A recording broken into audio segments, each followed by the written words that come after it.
Assalamualaikum warahmatullahi wabarakatuh. Alhamdulillahirrabbilalamin. Assalatu wassalamu ala asrofil anbiya'i wal mursalin Sayyidina wa maulana Muhammadin wa ala alihi wa sahbihi ajma'in. Yang terhormat Bapak Muhammad Amin selaku dosen pengampu mata pelajaran hukum perdata dan teman-teman yang berbahagia. Perkenalkan, saya Rani Cahyani dan kedua rekan saya Deli Pramuditya dan Tasya Slampin Kayuan. Kami dari kelompok 5. Di sini kami akan memaparkan materi makalah kami yang berjudul Perkawinan menurut KUH Perdata. Langsung saja, pengertian perkawinan berdasarkan Undang-Undang Nomor 1 Tahun 1974 dan KUH Perdata atau BW. Dalam pasal 1 Undang-Undang Perkawinan tahun 1947 tentang perkawinan, dirumuskan pengertian perkawinan yang di dalamnya terkandung tujuan dan dasar perkawinan yang berbunyi. Perkawinan ialah ikatan lahir batin antara seorang pria dan seorang wanita sebagai suami istri dengan tujuan membentuk keluarga atau rumah tangga yang berbahagia dan kekal berdasarkan kepada Tuhan Yang Maha Esa.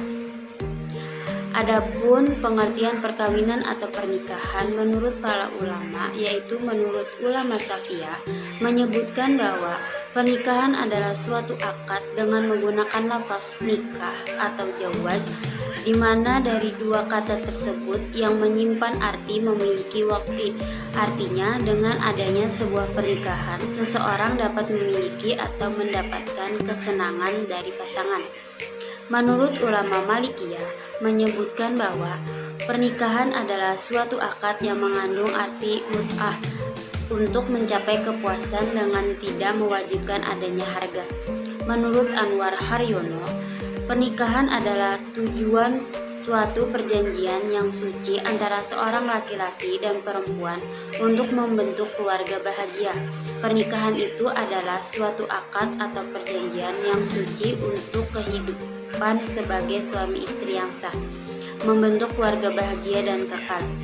Adapun menurut Saleh Al-Utsaimin, nikah ditinjau dari segi syariah ialah pertalian hubungan atau akad antara laki-laki dan perempuan dengan maksud agar masing-masing dapat menikmati yang lain atau istimta, dan untuk membentuk keluarga yang soleh dan membangun masyarakat yang bersih. Yang kedua, syarat-syarat pernikahan atau perkawinan. Syarat adalah suatu yang mesti ada yang menentukan sah atau tidaknya suatu pekerjaan atau ibadah. Tapi sesuatu itu tidak termasuk dalam rangkaian pekerjaan tersebut.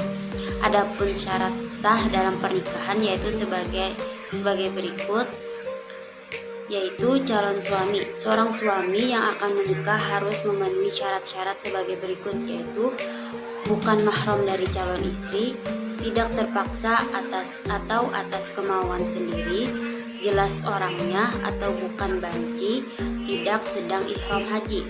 Yang kedua, yaitu calon istri.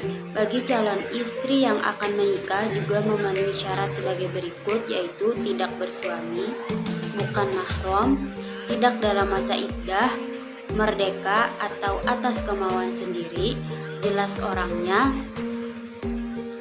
tidak sedang ihram haji. Yang ketiga, wali. Untuk menjadi seorang wali dalam sebuah pernikahan harus memenuhi syarat sebagai berikut, yaitu laki-laki, dewasa, waras akalnya, tidak dipaksa, adil dan tidak sedang ihram haji. Berikutnya, ijab kabul. Ijab adalah sesuatu yang diucapkan oleh wali, sedangkan kabul ialah sesuatu yang diucapkan oleh mempelai pria atau wakilnya, disaksikan oleh dua orang saksi. Dan yang terakhir yaitu mahar. Mahar adalah pemberian dari calon mempelai pria kepada calon mempelai wanita, baik dalam bentuk barang atau jasa yang tidak bertentangan dengan hukum Islam. Yang ketiga yaitu larangan perkawinan. Larangan perkawinan atau mahram yang berarti terlarang. Sesuatu yang terlarang maksudnya yaitu perempuan yang terlarang untuk dikawini. Larangan perkawinan yaitu perintah atau aturan yang melarang suatu perkawinan. Secara garis besar, larangan kawin antara seorang pria dan seorang wanita menurut syara dibagi dua, yaitu halangan abadi dan halangan sementara. Larangan abadi yang disepakati terdiri dari hubungan nasab, hubungan susuan, dan hubungan perkawinan. Sedangkan yang diperselisihkan ada dua, yaitu zina dan li'an. Mungkin itu saja pemaparan dari saya. Materi selanjutnya akan disampaikan oleh rekan saya. Baik, di sini saya akan melanjutkan presentasi dari saudari Rani Cahyani yang materinya yaitu yang berjudul B. Perjanjian dalam perkawinan.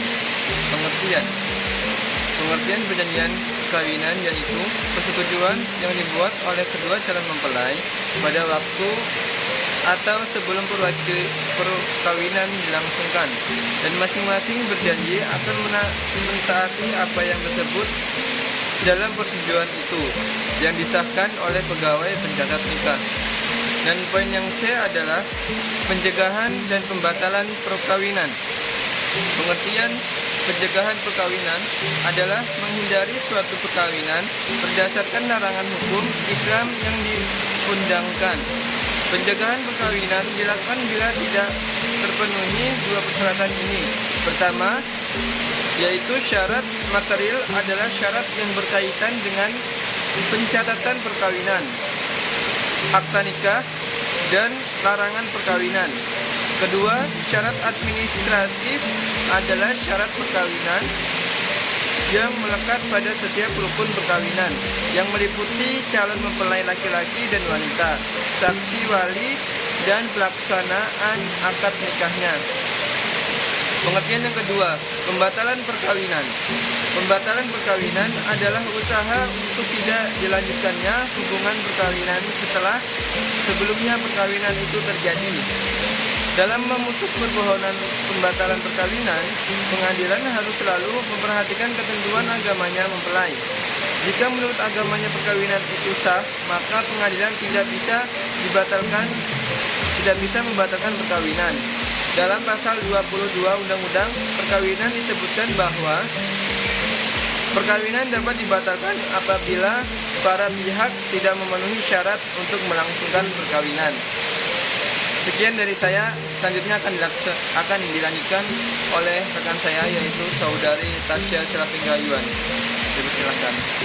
Baik, selanjutnya di sini saya Tasya Slafin Kayuan akan melanjutkan paparan materi yang telah dibawakan kedua rekan saya tadi.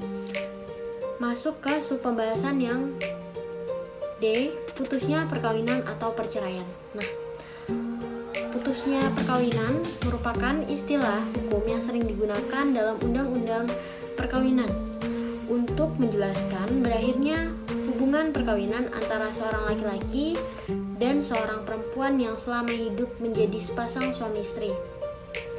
Istilah yang paling sering digunakan dalam kehidupan sehari-hari adalah perceraian. Baik, selanjutnya masuk ke pembahasan yang E, hak dan kewajiban suami istri, harta benda dalam perkawinan, dan putusnya perkawinan, serta perkawinan di luar Indonesia. Pengaturan hak dan kewajiban suami istri. Suatu perkawinan yang telah dilakukan secara sah menurut hukum akan menimbulkan hak dan kewajiban suami istri. Dengan berlakunya UU Nomor 1 Tahun 1974 tentang perkawinan dan peraturan pelaksanaannya, yakni Peraturan Pemerintah Nomor 9 Tahun 1975 yang selanjutnya disingkat PP Nomor 9 Tahun 1975, maka keabsahan perkawinan harus mengikuti ketentuan keabsahan perkawinan yang diatur dalam UUP tersebut. Kedua, harta benda dalam perkawinan dan putusnya perkawinan. Salah satu akibat hukum dari suatu perkawinan yang sah adalah terciptanya harta benda perkawinan. Harta atau kekayaan perkawinan diperlukan guna memenuhi segala keperluan yang dibutuhkan dalam kehidupan berkeluarga. Harta tersebut ada yang diperoleh sebelum perkawinan dan sudah dilangsungkannya perkawinan. Selanjutnya yang ketiga, perkawinan di luar Indonesia. Nah, perkawinan yang dilakukan di luar negeri menurut pasal 56 Undang-Undang Nomor 1 Tahun 1974 tentang perkawinan, perkawinan di luar negeri adalah perkawinan yang dilangsungkan di luar Indonesia antara dua orang warga negara Indonesia atau seorang warga negara Indonesia dengan warga negara asing. Nah, mungkin itu saja paparan materi dari kelompok kami. Mungkin banyak kekurangan yang ada di dalam penyampaian, kami mohon maaf, dan juga PPT yang kami sediakan di sini hanya memuat poin-poinnya saja. Untuk materi yang lebih lengkap, kawan-kawan bisa cek di makalah yang kami sudah buat. Sekali lagi saya mohon maaf. Wallahul muwaffiq ila aqwamit thoriq. Wassalamualaikum warahmatullahi wabarakatuh.